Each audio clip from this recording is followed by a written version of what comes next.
Friends, இன்றைக்கி நம்ம வீடியோவில் ஃபவுண்டேஷன் ஆஃப் டேட்டா சயின்ஸ் சப்ஜெக்ட்லேருந்து 3rd யூனிட்டில் செகண்ட் டாபிக் பார்க்க போகிறோம்.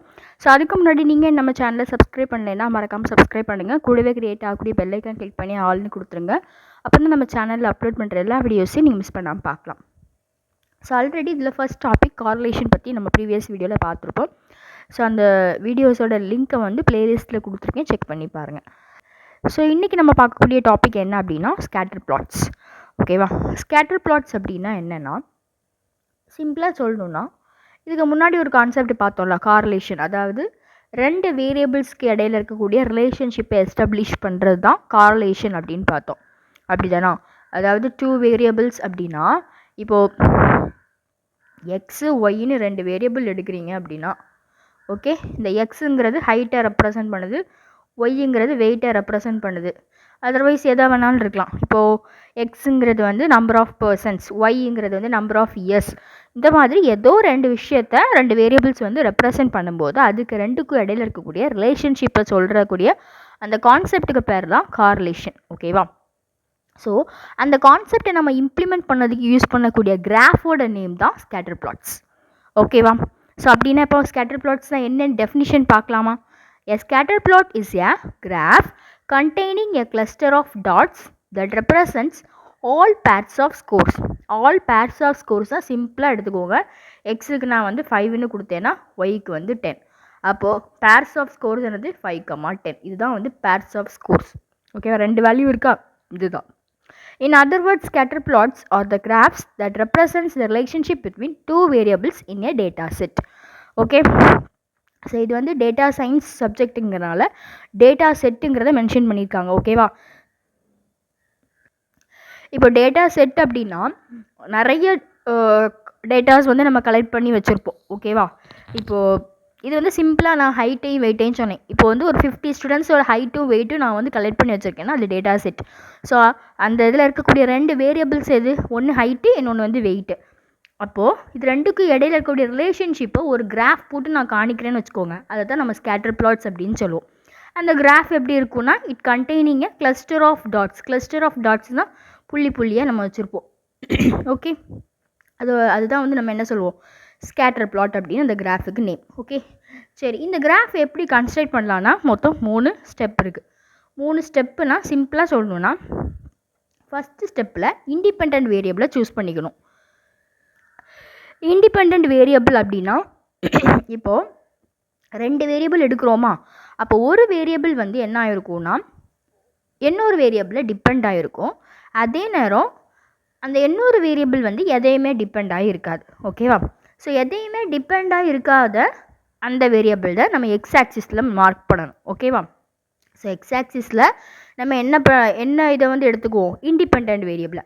அதே நேரம் ஒய் ஆக்சிஸில் டிபெண்ட் வேரியபிளை நம்ம என்ன பண்ணிக்குவோம், பிளாட் பண்ணிக்குவோம். ஓகேவா? சரி, 3rd ஸ்டெப் என்ன பண்ணுவோன்னா, ஒவ்வொரு பேர் ஆஃப் ஸ்கோர்ஸையும் வந்து கரெக்டான அந்த லொக்கேஷனில் வந்து நம்ம என்ன பண்ணுவோம், அந்த ஸ்கேட்டர் பிளாட்டில் வந்து நம்ம என்ன பண்ணுவோம், மார்க் பண்ணுவோம். அதுதான் 3rd ஸ்டெப். ஓகேவா? சிம்பிளாக எப்படி ஒரு கிராஃப் போடுவோம், எக்ஸ் ஆக்சிஸில் கொஞ்சம் வேல்யூஸ் எடுப்போம், ஒய் ஆக்சிஸில் கொஞ்சம் வேல்யூ எடுப்போம். அதை என்ன சொல்லியிருக்காங்க, இண்டிபெண்ட் வேரியபிளை எக்ஸ் ஆக்சிஸில் பிளாட் பண்ணிக்கோங்க, டிபெண்ட் வேரியபிளை ஒய் ஆக்சிஸில் பிளாட் பண்ணுங்கள். ஸோ அதுக்கப்புறம் அந்த பேர்ஸ் ஆஃப் ஸ்கோர்ஸை வந்து அந்த ஸ்கேட்டர் பிளாட்டில் லொக்கேட் பண்ணுங்கள் அப்படின்னு சொல்லியிருக்காங்க. இதுதான் வந்து கன்ஸ்ட்ரக்ஷன் ஆஃப் ஸ்கேட்டர் பிளாட். சரி, இதில் நம்ம வந்து ஆல்ரெடி சொன்னோம் கார்லேஷனில் வந்து 3 டைப்ஸ் இருக்குன்னு. என்ன டைப்ஸ்லாம்? பாசிட்டிவ், நெகட்டிவ், அதாவது ரிட்டில் ஆர் நோ ரிலேஷன்ஷிப். அதை வந்து நம்ம ஸ்கேட்டர் பிளாட்டில் எப்படி நமக்கு வந்து தெரியும் அப்படிங்கிறது தான் அடுத்த என்னது டாபிக், அதை நம்ம பார்க்கலாம். ஸோ ஃபஸ்ட்டு பாருங்கள், the first step is to note the tilt or slope if any of a dot cluster. Dot கிளஸ்டருங்கிறது என்னது? அதாவது அந்த கிராஃபில் நம்ம மார்க் பண்ணக்கூடிய பாயிண்ட்ஸ். ஓகேவா? அதில் நம்ம எதை ஃபஸ்ட்டு நோட் பண்ணுவோன்னா, ஏதாவது டில்ட்டோ ஸ்லோப்போ இருக்கா அப்படின்னு ஃபஸ்ட்டு நோட் பண்ணுவோம்.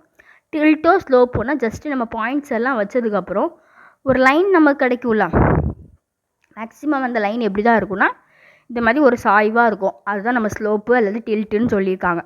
ஓகேவா? அதை நம்ம நோட் பண்ணணும். ஸோ அதை நோட் பண்ணிவிட்டு அந்த ஸ்லோப் வந்து இந்த டைரெக்ஷனில் இருக்குதுன்னு வச்சுக்கோங்க. அதாவது லோயர், ஓகேவா, இது வந்து என்னதுன்னா லோயர் லெஃப்ட்டுன்னு சொல்லுவோம், இது வந்து அப்பர் ரைட்டு. ஓகேவா? இது லெஃப்ட்டு, இது ரைட்டு, இது லோயர், இது அப்பர். ஓகேவா? ஸோ லோயர் லெஃப்ட்லேருந்து அப்பர் ரைட்டுக்கு போச்சு அப்படின்னா அந்த லைன் வந்து நமக்கு என்னவாக இருக்கும், அதில் இருக்கக்கூடிய ரிலேஷன்ஷிப் என்னது, பாசிட்டிவ் ரிலேஷன்ஷிப். அதுவே இந்த சைடு, அதாவது அப்பர் ரைட்லேருந்து லோயர் லெஃப்ட்டுக்கு இப்படி அந்த ஸ்லோப்பு கிடச்சிருந்ததுன்னா அது வந்து நெகட்டிவ் ரிலேஷன்ஷிப். ஓகேவா? ஸோ அதோட டெஃபினிஷன் பார்க்கலாம். பாருங்கள், a dot cluster that has a slope from the lower left to the upper right as in panel A of below figure reflects a positive relationship. இப்போ இந்த graph வந்து positive ரிலேஷன்ஷிப்புக்கு example. இதை வந்து panel ஏ, panel B, panel C. ஓகேவா? Just வந்து 3 graph இருக்குல்ல, அதனால் ஒவ்வொன்றுக்கும் டிஃப்ரெண்ட் பண்ணி காட்டணும்னால ஏபிசி 3 நம்ம வந்து என்ன பண்ணியிருக்கோம், மார்க் பண்ணியிருக்கோம். ஓகேவா?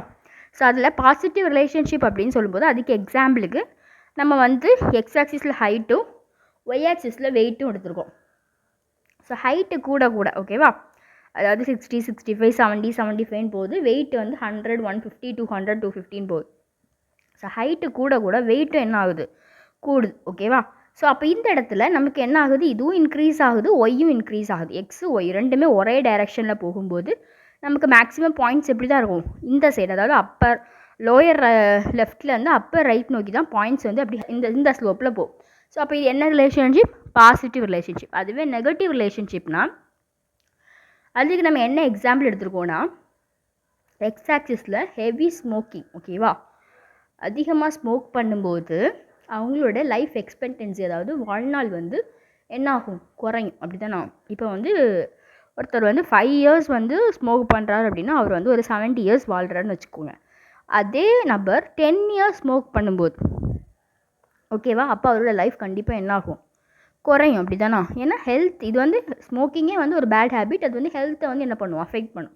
ஸோ ஆட்டோமேட்டிக்காக இயர்ஸ் கூட கூட அவங்களோட லைஃப் வாழ்நாள் வந்து என்ன தான் ஆகும், அந்த வாழ்நாள் நம்ம எதிர்பார்க்கக்கூடிய வாழ்நாள் வந்து என்ன ஆகிட்டா இருக்கும், குறைஞ்சிக்கிட்டே தான் வரும். அப்போது என்னது, அப்பர் லெஃப்டிலேருந்து லோயர் ரைட்டுக்கு போகும்போது இது வந்து என்னது, நெகட்டிவ் ரிலேஷன்ஷிப். ஓகேவா? இங்கே பாருங்கள், இந்த வேல்யூஸ் எல்லாமே இன்க்ரீஸ் ஆகிட்டு இருக்கு. இந்த வேல்யூஸ் என்ன ஆகுது, இங்கே வந்து வேல்யூஸ் என்ன ஆகுது, இது 5னா இது வந்து 70 போகுது. அதே இது 10னா இது 65 தான் போகுது. அப்போது இங்கே வேல்யூ கூடும்போது இங்கே வேல்யூ என்ன ஆகுது, குறையுது. அப்போ இது வந்து என்னது, நெகட்டிவ் ரிலேஷன்ஷிப். ஓகேவா? ஸோ அடுத்ததாக little or no relationship. So இந்த இடத்துல பாருங்கள் என்ன எக்ஸாம்பிள் எடுத்துருக்கோம் நீ, அதாவது ஹைட்டு.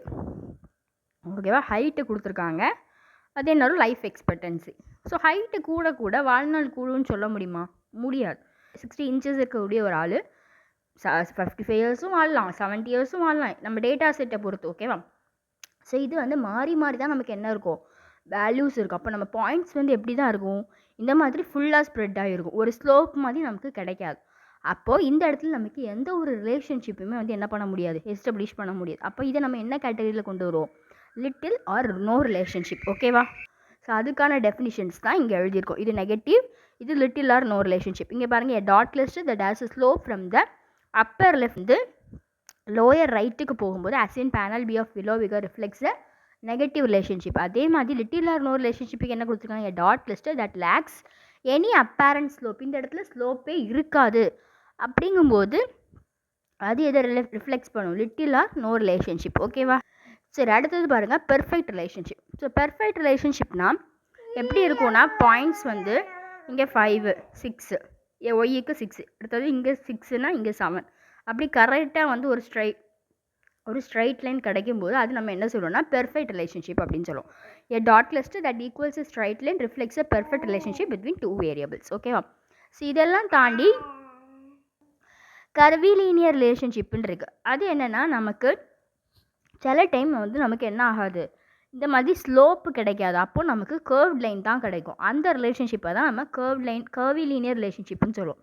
பாருங்கள், the previous discussion assumes that the dot cluster approximates a straight line and therefore reflects a linear relationship. அதாவது இந்த மாதிரி ஸ்ட்ரெயிட் லைன்லாம் கிடைக்கும்போது அது வந்து நமக்கு லீனியர் ரிலேஷன்ஷிப் சொல்லுவோம். ஆனால் எல்லா டைமும் இது வந்து நமக்கு என்னது, இப்படி கிடைக்காது. அப்படி தான். But this is not always the case. Sometimes a dot cluster approximates a bent or curved line.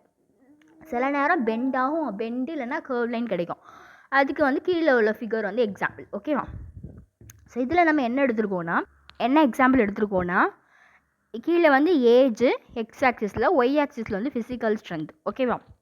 இப்போ ஒரு நியூ பார்ன் பேபியோட ஃபிசிக்கல் ஸ்ட்ரென்த் எப்படி இருக்கும், ரொம்ப கம்மியாக இருக்கும், அப்படி தானா? அதுவே ஒரு 1 இயர் ஆகும்போது கொஞ்சம் ஸ்ட்ரென்த்து கிடைக்கும். அவங்க வந்து ஏதோ ஒன்று ஒரு புஷ் பண்ணுறாங்கன்னு வச்சுக்கோங்க, அவங்களால கொஞ்சம் நகர்த்த முடியும். அதுவே ஒரு 2 இயர் ஆகும்போது நல்லாவே நகர்த்துவாங்க. அப்படி அவங்க வந்து ஒரு மிடில் ஏஜ் வரும்போது அவங்களுக்கு ஸ்ட்ரென்த் வந்து அதிகமாக இருக்கும். அப்புறம் கொஞ்சம் கொஞ்சமாக வயசு கூட கூட வயசு ஆக ஆக என்ன ஆகும், மறுபடியும் ஸ்ட்ரென்த்து குறைய ஆரம்பிச்சிடும். அப்போ இந்த இடத்துல டாட்ஸ் எல்லாமே எப்படி கிடைக்கும்னா, கீழே இருந்தே போய் அப்புறம் ஒரு ஹைட்டை வந்து மறுபடியும் என்ன ஆயிரும், குறைஞ்சிரும். அப்போ இது என்ன மாதிரி ரிலேஷன்ஷிப், இங்கே எப்படி இருக்கீங்க, ஒரு ஸ்ட்ரெயிட் லைன் நம்ம கிடைக்குதா, ஒரு கர்வ் மாதிரி கிடைக்கும். அப்போ இதை நம்ம என்ன ரிலேஷன்ஷிப்னு சொல்லுவோம், கர்வி லீனியர் ரிலேஷன்ஷிப் அப்படின்னு சொல்லுவோம். ஓகேவா?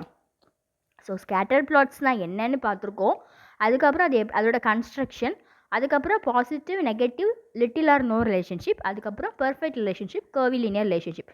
ஸோ இந்த டாபிக்ஸ் எல்லாமே நமக்கு வந்து என்னது புக்ஸில் வந்து கொடுத்துருக்காங்க. ஓகேவா? ஸோ இந்த டாபிக் வந்து ஸ்கேட்டர் பிளாட்டு கீழே வந்து என்னது கவர் ஆகுது. ஓகேவா? ஸோ இந்த வீடியோ பிடிச்சிருந்தா லைக் பண்ணுங்கள், உங்கள் ஃப்ரெண்ட்ஸுக்கும் மறக்காமல் ஷேர் பண்ணுங்கள். டவுட்ஸை கமெண்ட் செக்ஷன் சொல்லுங்கள். இது வரைக்கும் நம்ம வெல்கம் சின்னஸ் சேனலுக்கு சப்ஸ்கிரைப் பண்ணாதவங்க மறக்காமல் சப்ஸ்கிரைப் பண்ணுங்கள். தேங்க்ஸ் ஃபார் வாட்சிங்.